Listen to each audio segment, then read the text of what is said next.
Know how you can run circles on managers who want to pull you into the conference room? Well, listen up, because there are two instances where I have made two of my managers lose their freaking minds, and I got great satisfaction. You want to know what I did? Okay. Situation number one.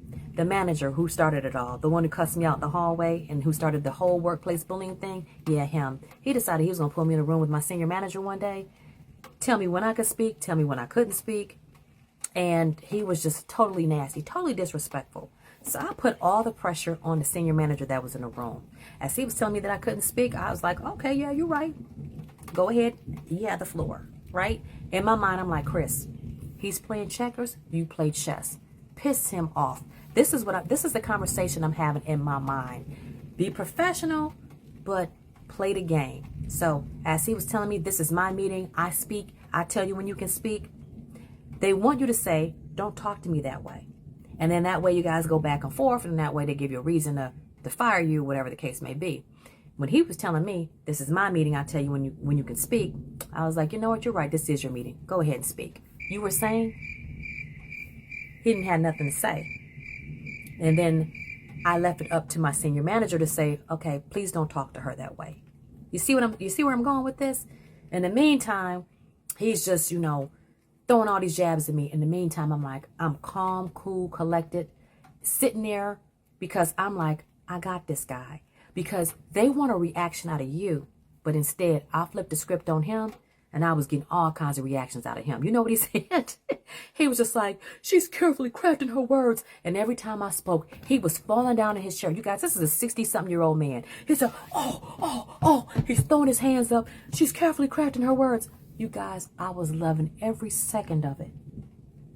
And when it worked that first time, I said, okay, the next time someone pulls me into a conference room, I'm going to do the same thing again. Sure enough, a couple of toxic managers later, this other manager put me on the PIP.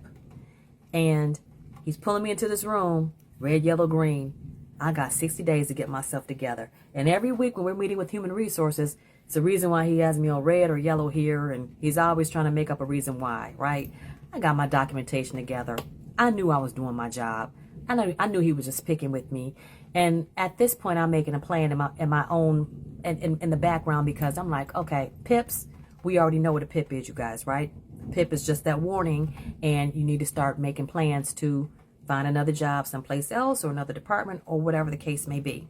So by this time, I have already checked out. I've already started making plans to do what I got to do to make sure that I can still carry on and make a living and help support my family. So we're getting pulled into this. I'm getting pulled into this conference room every week with human resources, and my manager is just like, talking about all the things I did wrong, and I was just like, oh, okay. I was just like, I'm sorry. I could have sworn you told me to do this.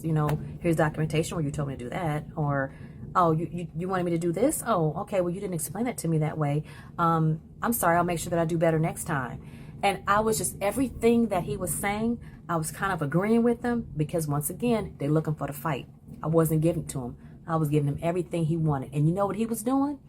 This guy was like in his mid-late 30s. He was pounding the table. Same reaction, you guys. I'm telling you, great satisfaction I got from it. So next time you get pulled into a conference room, don't give them what they're looking for. They want a reaction out of you, but no, get a reaction out of them. And I'm telling you, love every second of it. And every time they pull you in the conference room, just agree with them.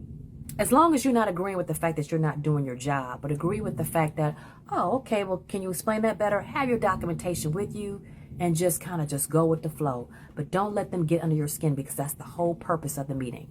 So I hope this information helps someone out there. I'm Kristen Peoples with bossofculture.org.